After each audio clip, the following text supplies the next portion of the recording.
Hey everyone, welcome to the channel. My name is Esmond. I'm Paul.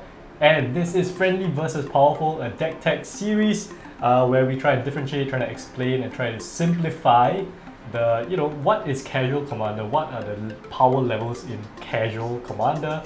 And for this, we're using a very simple 4-point power scale thing, using precons as the base and using cEDH as the top level, the maximum. So the question is what's in between, right? So we have friendly and we have powerful, and we're going to do deck techs. We're going to build two different builds of the same commander. One of us will build a friendly version, the other is going to build a powerful version.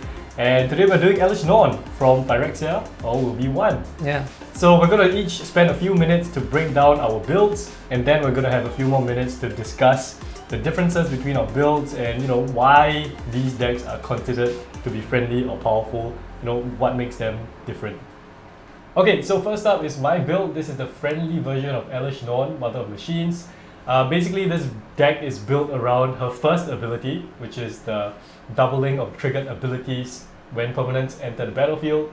The second ability is great, but I don't really know how to build around that. So the idea is that this is generally a blink/control strategy. There's a lot of targeted removal. There's a lot of trying to, just flicker the permanents to get extra triggers. And yeah, it's mostly just creature-based beatdown for the win con. So starting with Angel of Condemnation, this is, like I said, reusable flicker effects. 3 mana, tap it, we can exile something and it comes back under our control, under its owner's controls at the beginning of the next end step. Annex Entry, a new one, this is just removal. We have some Graveyard Hate that makes tokens as well. We have more removal, a bit of recursion. Protector is Graveyard Hate and token making as well. Charming Prince is just a 2 mana value creature, does a lot of things, including blinking something for us. We have Distinguished Conjurer, a relatively new one, a kind of Soul Sisters life gain effect that can also blink stuff. So you can see a theme here. We have Eldrazi, the Displacer, which is probably the most classic blink creature. This needs colorless mana, so we're going to account for that later when we're building the mana base. We have Felidar Guardian, also another staple of blink decks. Gale Powder Mage is a new one. Attack trigger, we can flicker something. Inspiring Overseer is one of our flicker targets to gain life and draw cards. Karmic Guide is also a flicker target and some recursion. Knight of the White Orchid, also a flicker target to get lands, specifically plains, onto the field. Loran from Brothers War, this one is removal for artifacts and enchantments, and you can draw a card with your friend. We have Meteor Golem, more removal. Mere Battlesphere is one of our bigger ways to win the game, I guess. Just ETBs makes 4 Mears, and when it attacks, you can tap them all and do a bunch of damage. Oreskos Explorer for more lands. Palace Jailer is interesting because ETBs, you become the Monarch, you can't really double on that. But when in ETBs, you get to exile target creature until an opponent becomes the Monarch. So this means that you can keep flickering or blinking Palace Jailer, and all the creatures will just stay exiled under it until someone else becomes the Monarch. Like, it doesn't go away when Palace Jailer leaves the field. Preston is a win more card, I would say. And I think this is really interesting because when we blink stuff or flicker things, first we get the double trigger from Elesh Norn, and then Preston makes a copy of that creature, and when that copy ETBs, you get double of those triggers as well. So you basically get another 4 Panharmonicon. triggers. Yeah, it's basically another Panharmonicon. Yeah, and there's some removal stapled onto it. Priest for more life gain and card draw. Restoration Angel, something to blink stuff again.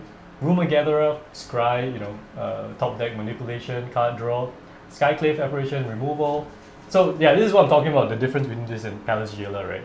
This one, when it leaves the field, they get a thing. They get a thing. Yeah, they get a thing. It's still not the right thing, but they get a thing. Yeah. Solemn, ETB get a land. Solitude, ETB removal. Space Marine Devastator, more removal for artifacts and enchantments. Companion's card draw. Sun Titan for more recursion. Suture Priest is, well, okay, you can see there's actually a combo with this. You can kind of gain infinite life, but it doesn't end the game. It's like a 3-piece combo with 2 flicker things plus Social Priest. But yeah, just for some life gain, something to gain from blinking of stuff. Wall of Omens, card draw. Welcoming Vampire, also card draw, because we're going to have, for example, tokens, ETB, or when our creatures ETB, they're going to trigger this and we're going to draw cards. Once a we turn. copy it. Yeah, but if you copy it with Elesh Norn, you draw 2 cards. Fair. Yeah. So yeah, card draw. So there's the creatures. You can see 31 creatures. So it's mostly creatures in this deck. We're just trying to beat down with these flyers, with these tokens, and destroy stuff along the way. So very few sorceries. We have this one that is a blink and a recursion piece. And we have Winds of Abandon, which I like as a flexible removal spell / one-sided board wipe, so that our creatures can get through for damage. Instants, we have more Blink, Cloud Shift, Eerie, Interlude, and Ephemerate. I think I've chose these because they're the most cost efficient as well as flexible. Eerie, Interlude, if you compare this to something like Ghostwave, for example, Eerie Interlude, you can choose any number of creatures you control. You don't have to flicker all of them. And Ephemerate has Rebound, Cloud Shift is 1 mana. Flawless Maneuver, just to protect our stuff. Generous Gift, just good removal. This is another Blink effect with a higher ceiling, because you can blink them twice. Path and Swords are just good removal. Teferi's Protection is my favorite card, but it protects your stuff. So Good that's card. why it's in here. Good card. Yeah, so Jiri Shelter is the MDFC that protects your creature as well. And then moving on to the artifacts, we have some Ramp, Conjurer's Closet to flicker stuff. Argosy also flicker stuff, but he has to attack, so it's going to take a turn. Marble Diamond, Ramp, Panharmonicon, obviously. Pole Medallion, I think you have to have this in a mono white deck. Soul Ring, Swiftfoot Boots. This is here just to kind of protect Elesh Norn. I don't think it's super necessary. It doesn't really do much to help the deck. But yeah, it's there to protect Elesh Norn. Sword of Hearth and Home. Notably, this gives protection from white. The idea is that you use this to flicker your stuff and find lands, of course. But pro white means that if you attach this to one of your flicker targets, you can't actually use one of your other flickers to target this. Yeah. If it's white. Yeah. So it's kind of a non-bow, but it's also. I mean, the most common value. creature removal is like white, right? It's Path of Exile, or black, Swords of yeah. Plowshare. So this is pretty good still. Yeah. But yeah, just pointing that out. And then we have Wayfarer's Bauble for finding more lands. Enchantments, because they also trigger off Elesh Norn's ability. So for example, cast out ETB, you get to exile 2 things. Far Traveler is a way to give Elesh Norn a blink ability. Grasp of Fate, super good. ETBs with Elesh Norn, you get to target 6 things. On Thin Ice, Ossification, all these just more removal. Another blinky thing here. Another card draw thing. Touch the Spirit Realm, I think it's interesting because you can play it as a cast out, or you can channel it to kind of flicker one of your own things, either protect it or get value from it, so that's why it's in here. And yeah, we have 38 lands, including the Sejiri Shelter up there. This is a great land, Ancient Tome. You want to get to the 5 mana to cast Elesh Norn ASAP. We have card draw here, we have Landy, we have removal, recursion, we have ramp for monocolors, some protection in Plaza of Heroes, Graveyard Head, all the planes, terrain generator for the colorless mana and to kind of ramp. Tyrant Sanctum also can help to protect Elesh Norn, making her into a god. And we have War Room, 3 mana, pay 1 life to draw a card. Easy. Fantastic card draw. Mono-colored commander, War Room in. Yes. Easy. So you notice that I put in a lot of colors there. Yeah. Just for the display. Right. And there's a reason why there's no cover planes this year. On Thin Ice. Yes, it's for on Thin Ice. Yeah. And yeah, so that's a friendly build. I think it is friendly, firstly, because there are no like easily assembled game-winning combos. You can see there's pretty much no tutors except for those land tutors. There's no 0 cost mana rocks. Like the most broken mana rock here is Soul Ring, I guess. And it's basically just good cards, synergizing well with the commander. It's very focused. Yeah, focused. It's fair magic. Yeah. It's fair magic. Yeah. Fair magic. It's very mid-rangey kind of a game plan. Yeah, but focused. Yeah. Okay, so let's move on to yours, Paul. Okay. This is my version of Elesh Norn, which is supposedly a bit more powerful. Naturally, there are some stylistic point differences, which may or may not be better. But I think what really stands out to me as Esmond was talking about his deck, I won't go over every individual card because I think there'll be a lot of repeats, is that the core of the deck is essentially the same. Elesh Norn ultimately is a Panharmonicon, and so the Panharmonicon-ish cards like Preston, like Panharmonicon itself, like and the engine pieces that trigger when you get things that enter the battlefield, like your teleportation circle, right, to constantly blink stuff, the removal package, many of the things are still the same. But the big difference is how I intend to win. So a notable include here is that I have included as my main win cons, Altar of the Brood and Aetherflux Reservoir. Aetherflux Reservoir is a Storm come Life Leading card, but hear me out. So Elesh Norn is in mono white, right? And so the thing that that white has a huge advantage on are your Soul Warden effects. So Esmond has gone with Distinguished Conjurer, which says another creature enters the battlefield under your control, gain 1 life. Soul Warden and Soul Attendant trigger whenever any other creature enters the battlefield. Yep. So with the constant blinking, right, my idea is that you will get a lot of life very easily with the double, the triple triggers, etc., right? And from there are ways to assemble infinite combos from using Adrian together with the Lumbering Battlement, right? You can get infinite flickers with your Felidar Guardian. So it's essentially creating flicker loops, right? To trigger all these life gain effects and gain infinite life, which is a combo line of play. Maybe we can explain the loop. Okay, so it's actually pretty convoluted. Basically, you kind of use the Lumbering Battlement to have like Adrian under it, and then when you flicker it, the Adrian comes in and puts the Lumbering Battlement under it, and so they constantly kind of insert and remove each other from the battlefield, creating this infinite loop. Yeah, that's essentially the crux of it, right? And through doing that, you basically get infinite enter the battlefield triggers, which trigger off the life gain, which get you to your Aetherflux Reservoir win or your Altar of the Brood win. So being a combo deck, kitty cat that goes infinite with any blink deck is naturally inside. And everything else is just focused on board state or for defense. So things like your Master Splicer, your Captain of the Watch, right? Just to create blockers. And Aerial Extortionist, Cavalier of Dawn is just the same idea, removal package. Another difference is that taking into account that at a higher power level, I'll have more interaction to deal with. That's when I lean more into Elesh Norn's other effect, which is the stacks effect that permanents and heretical don't cause those abilities to trigger. And so I stack that on with other stacks effects for defense, right? A combo deck doesn't want things interrupting its line of play. Grand Abolisher is a fantastic stacks piece that works very well for defense. Yeah, so you have these options available to you. Thalia is not synergistic with the deck, but White doesn't have that many options for defense. You know, ways to avoid to tax your opponents while you slowly work towards your combo are a good means of defense. So that's the reason why there are certain stacks pieces inside.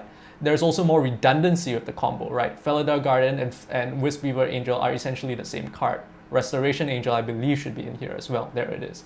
So there's a lot of redundancy to ensure the consistency of getting to the combo. And lastly, of course, the presence of tutors. Since the win cons are both artifacts, a 1 mana Enlightened Tutor does a fantastic job of finding what I need. I'm in White, I don't have that many tutors. Wing of Three Wishes is in there. It's arguably not the best card, but I want tutors, this is what I'm going for. And the inclusion of speed in the form of fast mana rocks, mana crypt, mana vault, soul ring. There is an argument for Jeweled Lotus to be in here inside as well. Yeah.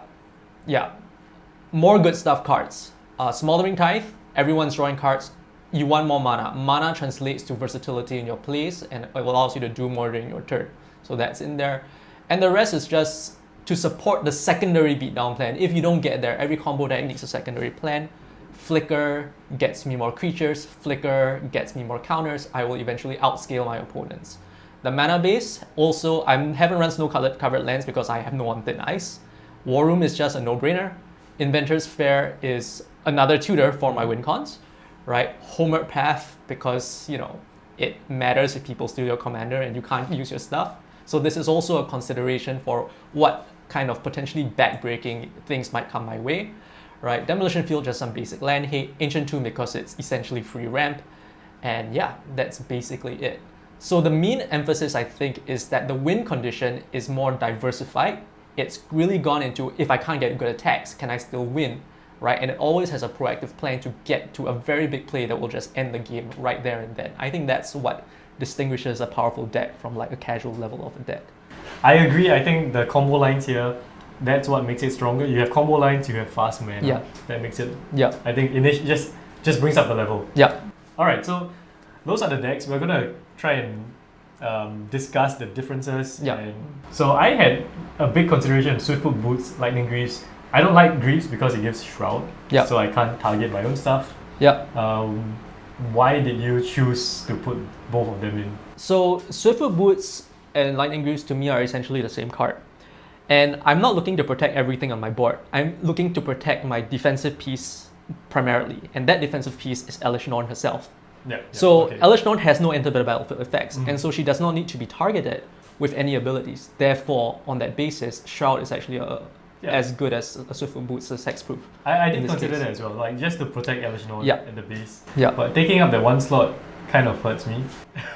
So the thing is that this is actually a fair point for consideration, but with the direction that modern Magic design is going, there are a lot of enter the battlefield trigger abilities. Creatures don't do enough unless they come in with an ability. Do something, yeah. And so Elesh Norn's ability is that backbreaking. I think she's considered for a pre-ban, right? Essentially, I've heard that there are thoughts of that going around the Commander Rules Committee or something like that. Might be wrong. Because, okay, my thinking is that you play the Greaves on turn 2 or turn 4, whatever, and then Elesh Norn is going to come out the next turn. Everyone at the table knows it.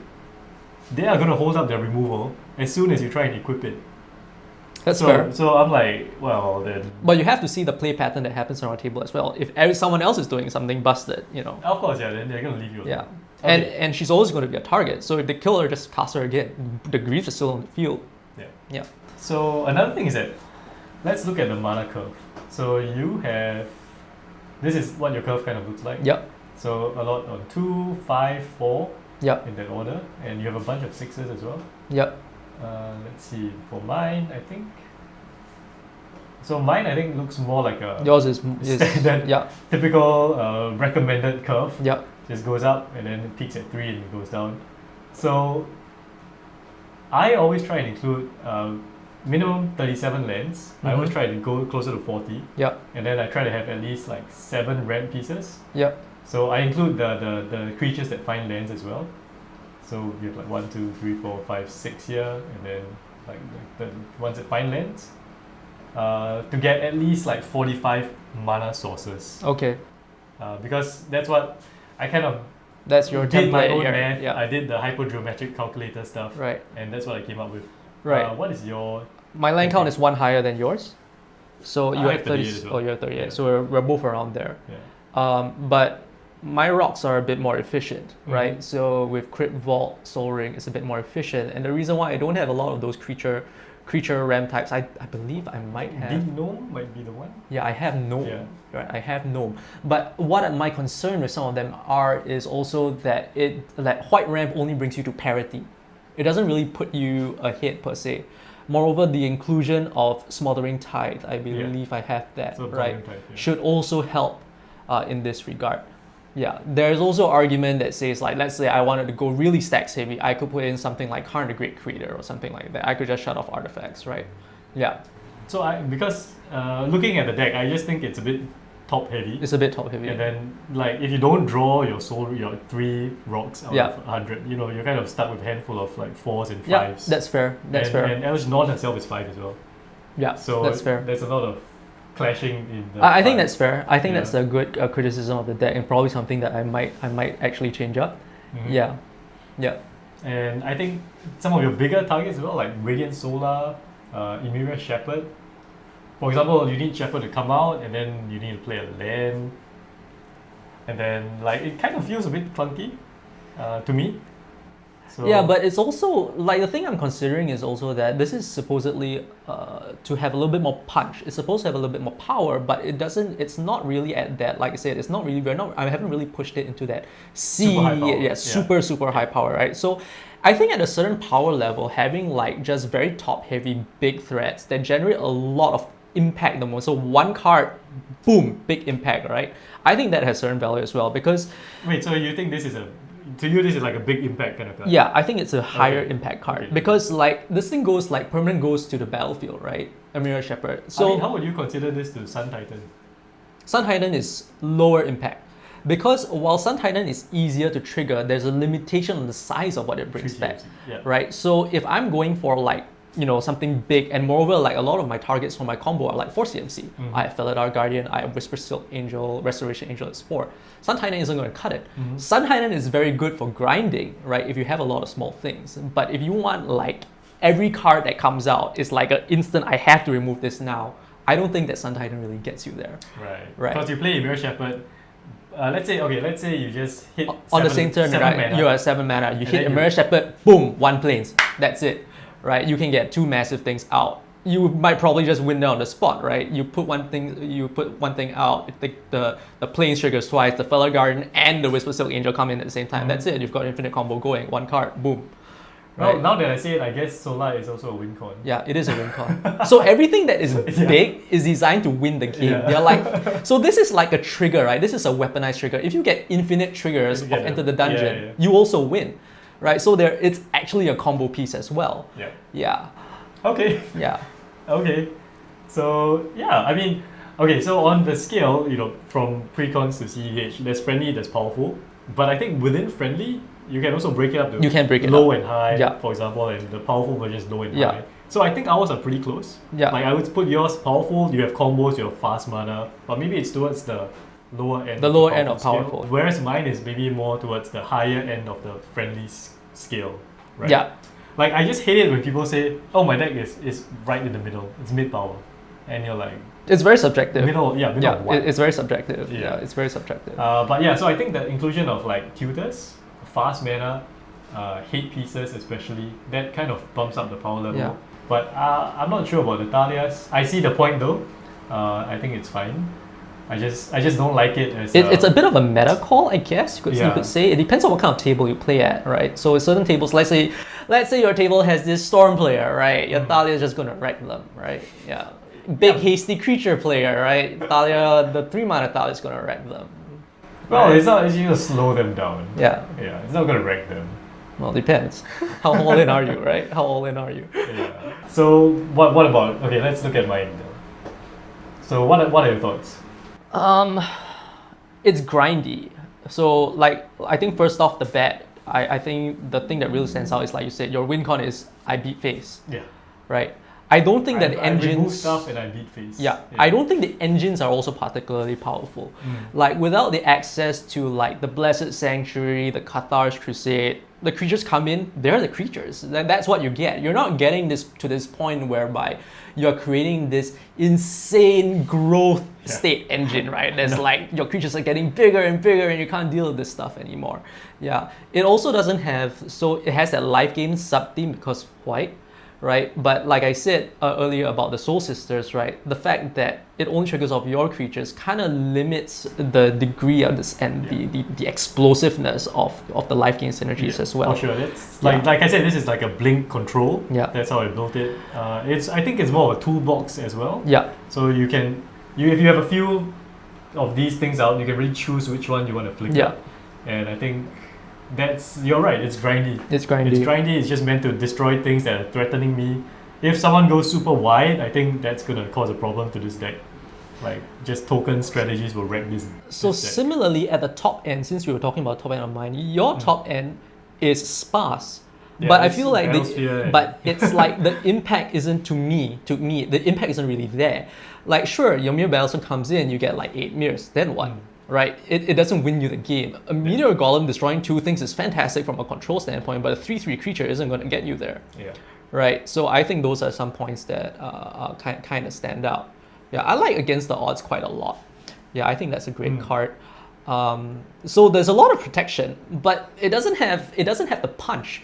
And the Golden Argosy is great, but same thing, right? You get the value, it needs to get in, it might not survive at 6, but it's kind of, I don't know, like I wouldn't run that unless there was some really weird shenanigan that I wanted to run specifically. Really? Like you wouldn't just, for example, you have Argosy and then you have like a Solemn and a Palace Jailer, Solitude, all of them, crew them together and you get all of them back.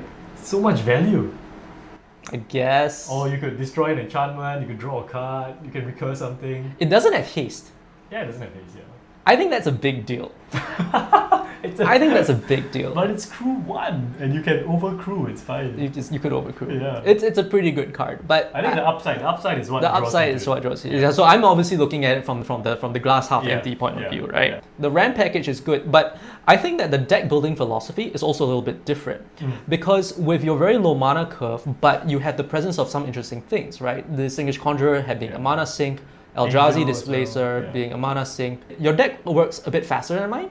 It doesn't stack. It doesn't apply stacks. What it does is it gets on the board quickly, and then after that, with the excess mana, it sinks it into like the other creatures, like your Angel of Condemnation, to get value. So the game plan is also like the play pattern that it's looking for is a bit different as well, right? So it could actually be tweaked to a higher power level, include a few combo lines and payoffs, and you'd actually get there as well. Yeah. Similarly, I could take your deck, right? And that would become essentially the same thing. It's sort of like a stylistic choice. Elesh Norn is relatively simple to build because she's so focused in what she's trying to do. That's pretty much it. 2 builds. We have one that we consider friendly, another one we consider powerful. They are pretty close. I think the main differences we pointed out was fast mana and combos, combo lines and tutors. Specifically game-ending combos. The ease of getting to them. Yeah, tutors. Yeah, the ease of getting to them and the speed and ease, I think, are the key things. Yep. So let us know what you think.